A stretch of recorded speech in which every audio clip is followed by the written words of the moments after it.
Hey guys, in today's video we're going to talk about how to hit it higher and farther by staying behind the ball.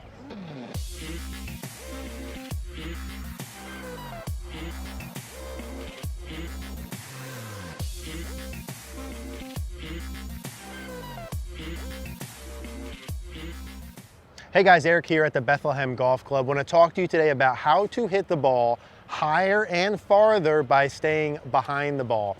Now, before we dive in, two things I want to tell you about. Number one, we did launch our two-day golf school. So all of our two-day golf school schedule is now available. We will include a link in the description down below. A golf school, a two-day immersion event really is the best way to really improve your golf game. No matter what area you want to improve, that immersion event is the best way we've found to do that. So if you are interested in coming to Bethlehem for 2 days, check out the link in the description.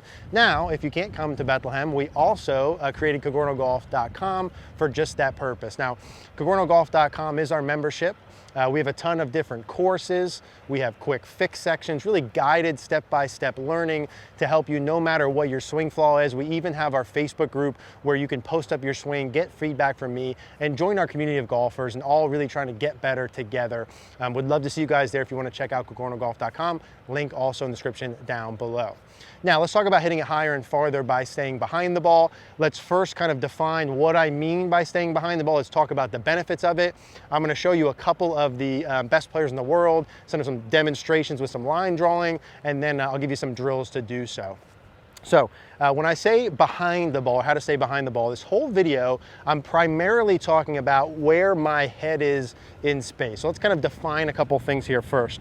Now I just have an iron. I'm going to take my setup, and this does apply with an iron or driver as well. We'll go through that in a minute. But let's say I just take my normal setup with my iron. If I have a normal ball position, I like to see the ball position as a stock basically right under the left eye or the left ear. So I always say, hey, ball position somewhere between sternum location and shirt logo. But in reality, in terms of the upper head, if the camera angle is correct, I would have it underneath the eye or the ear. Now, what does that mean? Well, that means right away at my address position, if it's under my eye or my ear, the majority of my head is where? Behind the ball.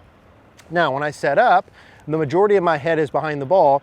What I'm saying is that during my downswing and into my follow through, I want to maintain my head behind the ball. And again, like I said, I'm going to show you a couple guys here in a minute and draw a line on the front. When I take my setup, balls off left eye, left ear, when I make my backswing, that golf ball should remain more or less in the same spot. Now, of course, there are some good players who move off the ball a little bit more on the way back, and then they recenter. There are also some good players who might even move a little bit left of it, and then they kind of recenter. But as a stock model, what you're looking to do in your golf swing is kind of maintain your original positioning, meaning the ball is underneath your left eye, left ear. The majority of your head is behind the ball, okay? When I make a backswing, I kind of want that to be in the same spot. So if I drew a line right up the golf ball, it should start there. And when I go up, it should more or less be there. The line should be basically there or on the left side of my head. Or as you'll see in the videos, if you draw a line on the left side of your head, when you go to the top, I want your head to basically maintain there. Okay, now when we make a backswing, we have to understand that there's multiple things going on. My neck and my head can turn, right? And it can tilt. So it's not like it just stays stationary in place. As I'm turning, tilting, extending, my neck also is going to have some tilt to the left, right? My left ear is going to go down a little, and it'll have some turn typically. My face doesn't usually just stay right where I'm at. I can't turn as much. You see the difference there? If I just keep my face pointed forward, it's harder to make a full turn. Most people will what? As they extend their thoracic, there'll be a little bit of neck tilt to the left and a little bit of head rotation is fine, but where your head is in space remains the same. I always show the Adam Scott example. Draw a circle around your head at address, keep your head in the circle all the way to the top. Simple. Now, most people get that part correct, okay? Some people get that part correct. The point is, whatever distance you move off the ball, you need to move back to that spot. I'd rather you start here, stay here when you come down. okay? But some people, if you're gonna move off of it, you're gonna have a little movement forward, okay? So that's kind of the beginning part of what I'm talking about in terms of where your head should be in space. Let's talk a little bit about the downswing part, which is the most relevant, and then I'll show you the swings. So let's talk about the downswing part, okay? Now let's assume that you make a swing where you start with the ball position, good, big assumption. Let's assume that you stay basically right there, which is your head is just slightly behind the ball, which is where it started. As you work down, should your head move forward, stay where it's at, or move back? Well, of course, there are a lot of variables with all of this, and sometimes it's hard to be black and white, but what I want you to think is I want you to basically stay where you're at with only a little bit of forward movement. And this is one of those areas where it does depend on the club. So if I have an iron here, and with an iron, what am I trying to do? I'm trying to hit more down on the ball, right? With a lower dynamic lob. I'm trying to hit more down on the ball. So when I go to the top with an iron, you'll see if there's a line on the left side of my head, you'll see a little bit of forward motion with most people in terms of their head, and then they'll recenter and either stay there or get back to that line. That would be kind of normal. As the clubs get longer, you're not trying to hit down as far, that little forward head motion will go away. And if you watch really good players with the driver, because we're trying to hit up on it, there'll be that line there, stay on the line, start coming down, and then at about left arm parallel to the end, you want your head to actually potentially go back as you continue turning, staying behind the ball. Okay, that's the idea. Stay here. Now, a lot of people I see during the downswing go too far forward. What is that gonna do? Now, how do you hit the ball higher and farther, right, with this move? Well, how far forward your upper body goes during the downswing primarily dictates two things. Number one, the more forward my head works as I go down, am I gonna hit more down or less down? Usually more down. So my head moves more forward, steeper angle of attack. That's part one. That's the higher part. If I keep my head behind the ball as I'm turning, I'm doing it through right side bend, as I'm turning, that's gonna do what? That's gonna shallow my angle of attack. That's gonna make my club head approach the ball on a lower angle, which is gonna make the ball launch higher. Okay, that's part number one. Part two is when my head moves forward from here, that also influences swing direction.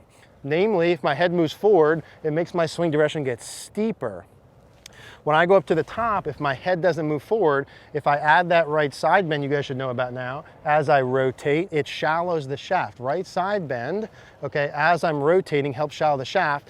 Head moving forward steep, head staying where it's at or moving back shallow, okay? So that's the same thing in terms of hitting it high and farther. Shallow angle of attack, better compression, higher, more speed from there. So that's kind of the why involved with this. So let me show you a couple of the best players, give you some visuals in terms of how they do it, and then I'll show you some drills how you can stay behind the ball with your irons and driver and hit the ball higher and farther. All right, guys, so let's look at a couple of these players and see what their head movement does in space. Now, I have a couple different players I want to look at. The first one, here we have Mr. Adam Scott, and he's hitting a wedge. And what I want to show you is an example of a wedge, an iron, and a driver. As we mentioned, the motion will be a little bit different based on the club. So with an iron, if I just draw a line down the left side of his head at address, and you can do this with yourself as well, what we'll see when he goes up to the top of his swing, the left side of his head more or less stays where it started, right? If we drew the circle around his head, he basically stayed where he started.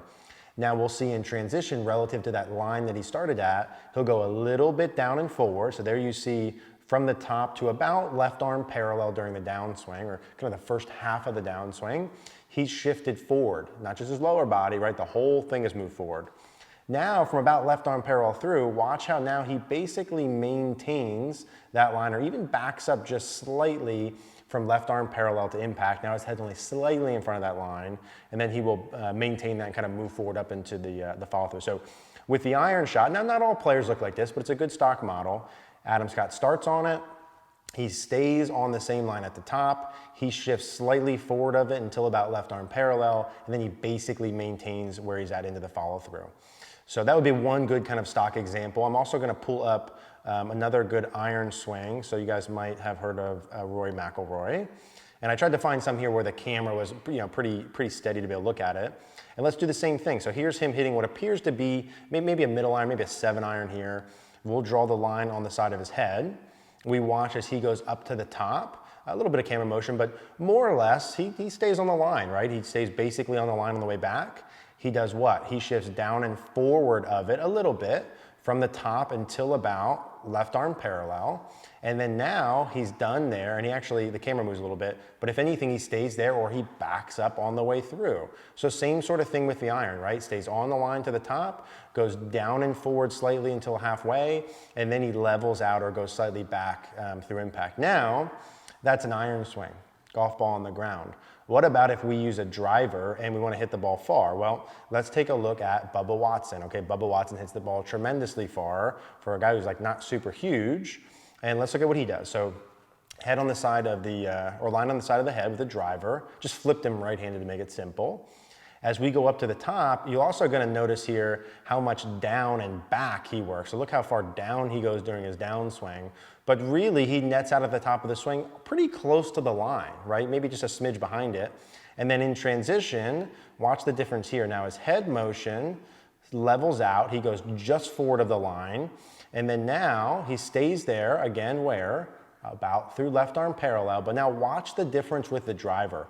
Watch how with the driver, because the ball's teed up, because we're hitting up on the ball to hit it as far as possible, his head will actually start going back, right? So back, back, back, back, back. Head keeps working behind the ball with the driver to hit up on it. And that's a pretty common thing with the driver pattern, where from the top, you still might have a little bit of a down and forward in transition, but then once you get past that first half of the downswing, usually their heads are backing up as they continue to turn to allow them to push out of the ground, hit up on the ball, and hit it as far as possible. So little subtle differences there between the wedge shot, the iron shot, and the driver. There's a little bit different between those, down and forward, and then even out with your irons, down and forward, and then back up with your driver in terms of staying behind the ball with your head. All right, guys, so now you saw some of the best players in the world and where their head moves in space. Again, remembering keeping the head behind that line is key for angle of attack and swing direction. The more your head's back, the shallower your angle of attack, more swing direction to the right.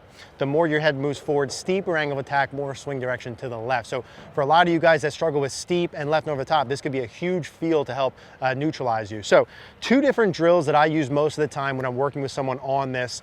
Drill number 1, in terms of how to keep the head back, and I'm primarily doing this for the downswing, I would take an alignment rod. Now I happen to have a shaft holder.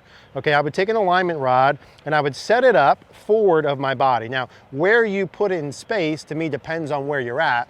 I think having it right over your left shoulder is a good little indicator of where you need to be in space with your head. Some people will set it up right on their head and not go in front of it. I think that's a little intense to start. I think an object right over your left shoulder, about even with my chin, is how high I'm going with that. So an object over your left shoulder. Now, if you don't have a shaft holder, and this is an extra long shaft, so it's a little harder to set up, you could take 2 shafts, tape them together, and stick it in the ground, or an old golf shaft and alignment rod and put it into the ground. Or you can put your golf bag in front and put a club or shaft there. You gotta get a little creative with this one, but this gives you awesome feedback on not moving too far forward into the follow through. For most of you that do that, it's gonna feel like you're gonna hit your face on this, so go short and slow, okay? And I just have an iron here. I'm gonna demonstrate 1 or 2, and all I'm feeling is when I come down, my head is staying back behind this line. Like I feel like I have a wall right in front of my left ear and I'm staying behind it. Now I feel like I'm doing that through right side bend, like a crunch of my right side as I'm turning keeps me behind it. So we'll put the stick in front. We'll do 1 or 2 little practice ones here just to get a sense of that. And that feels really good for me too, which means I think I go a little forward too much. So that's cool. So there's just a little bit of feedback for it. Again, I would always record myself, make sure I'm actually doing this or adjust. Same thing, stick about over my left shoulder if I have it set up properly, little half one, and just feel what you feel. Like for me, I feel a little right side crunch in transition, and I feel like in the follow through, my belt buckle, my chest, my shirt buttons are more up towards the sky, and I'm kind of back. I feel like I'm like doing like a reverse C almost in the follow through. That will keep you more behind if you normally go in front. So this is the first drill. This will be the first drill I'd recommend. I think it's the easiest way to do it if you can figure out how to kind of MacGyver something up in front of your lead shoulder. All right, guys, so drill number 2 we like to use is the shadow drill. Now we have some clouds up there, so I'm gonna try and go through this quickly while we have some sun. The point is you use your shadow for feedback. Use the sun. You line up so the sun's directly behind you. And what you do is I have a golf ball here on the ground that I'm gonna line up right on the left side of my head, just above my ear. just forward of where the ball position would be. Now the idea is it's on the left side of my head. I make a backswing. I keep that on the left side of my head at the top.